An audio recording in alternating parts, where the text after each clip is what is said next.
est sorti aujourd'hui. Un nouveau film Marvel, on en a fait la critique, et au vu de vos retours, je suppose que la vidéo vous a plu. Il est vrai qu'aujourd'hui, c'est également la Saint-Valentin, c'est le huitième de finale de Ligue des Champions du Paris Saint-Germain, c'est la sortie de Bob Marley, on l'a vu et c'était sympa, et aujourd'hui, il y a le trailer de Godzilla et Kong The New Empire, et par ailleurs, nous sommes actuellement en live. Mais en même temps, juste avant, il y a des gens dans le chat, et je vous en remercie, qui m'ont dit, frérot, on a des choses. Et oui, on a des choses très intéressantes, et évidemment, attention spoiler, mais en réalité, c'est officiel. Donc, en même temps, qu'est-ce que tu veux de plus que ça? Marvel Studios vient de publier ça. Happy Valentine's Day, c'est sympa, mais en dessous, c'est marqué quoi? Marvel Studios The Fantastic Four. Et ça m'enchante énormément, sachant, les gars, que le film sort, si je ne dis pas de bêtises, pour le 25 juillet 2025. Et si je ne dis pas de bêtises encore une fois, normalement en juillet, on a déjà un film. Pour l'instant, on avait les Thunderbolts, je crois, en juillet 2025.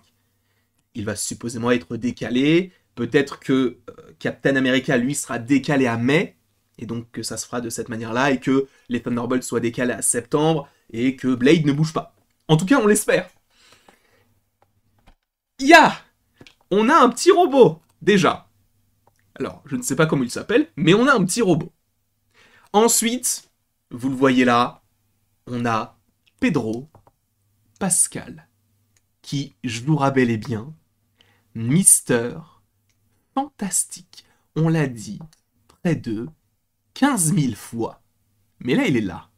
C'est Marvel Studios qui a dévoilé ça. Par ailleurs, on a même un logo plus grand, donc ça s'appellerait donc The Fantastic Four, donc les 4 fantastiques, bon, comme ça avait été le cas maintes et maintes fois.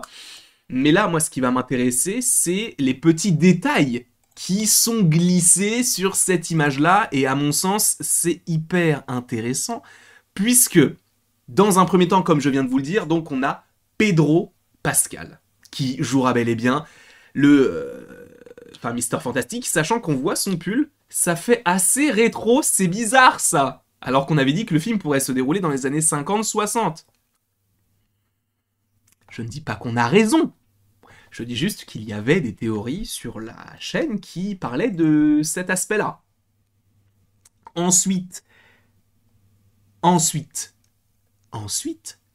on va donc parler du fait que Vanessa Kirby joue bel et bien Susan Storm dans le film. Donc Susan Storm, la femme invisible. Sachant, je vous le rappelle, qu'on avait interviewé, je crois, Vanessa Kirby lors de... Je ne sais même plus quel film elle avait fait, mais je sais qu'on l'avait interviewée et elle avait dit « Oh, je ne sais pas, mais j'aimerais bien, moi ça m'intéresserait. » Elle est là, Vanessa Kirby qu'on a vue récemment dans Hobbs & Shaw, pour ceux qui ont vu le film, ou encore plus récemment, Mission Impossible, Death Reckoning et Fallout, si je ne dis pas de bêtises. De plus, vous le voyez au milieu, qui est accoudé sur le dossier de sa chaise, nous avons Joseph Quinn, qui est connu pour être Eddie du côté de la série Stranger Things, et qui est au casting de Sans un bruit, jour 1. Et tout à gauche, nous avons la chose, qui est en train de lire un magazine, ok. Et derrière, qu'est-ce que nous voyons? Un petit portrait d'un astronaute qui n'est autre que Ebon Moss-Backrack, qui jouait déjà le rôle de Micro dans le MCU, entre guillemets, en tout cas dans la série The Punisher. Voilà, au moins vous le savez. Ça m'enchante énormément. Ça m'enchante énormément de pouvoir enfin avoir le casting qu'on avait déjà dévoilé. Alors il est vrai, il faut quand même revenir sur certaines choses. C'est pas qu'on s'était trompé. C'était les scoopers qui avaient parlé du fait que Marvel avait proposé telle offre pour tel acteur, etc. Là, on a le casting officiel des 4 fantastiques. Avec, encore une fois, le petit logo. Un logo qui fait très sitcom. Je suis désolé, mais le logo Marvel Studios comme ça, moi, ça me fait penser à WandaVision. Dans le sens où, pour moi, cela confirme à peu près le côté vintage, et le côté, cela se passe avant. Parce que là, on est clairement loin, mais à des années-lumière du costume de John Krasinski dans Doctor Strange in the Multiverse of Madness. Ok? Celui qui faisait partie des Illuminati. Je pense qu'on va partir sur une technologie beaucoup plus rétro, mais quand même un peu futuriste. On le voit notamment avec le petit robot qui est tout à votre gauche. Donc Happy Valentine's Day, voilà, c'est super, c'est sympa, c'est mignon tout plein. Et donc on a des pulls en fait qui font très très vintage, et c'est là où ça, encore une fois, je pense que oui, ce film-là va se passer à une époque antérieure par rapport à ce que nous connaissons avec le MCU, sachant qu'en 2025, on a aussi Blade, qui lui devrait se dérouler dans les années 20.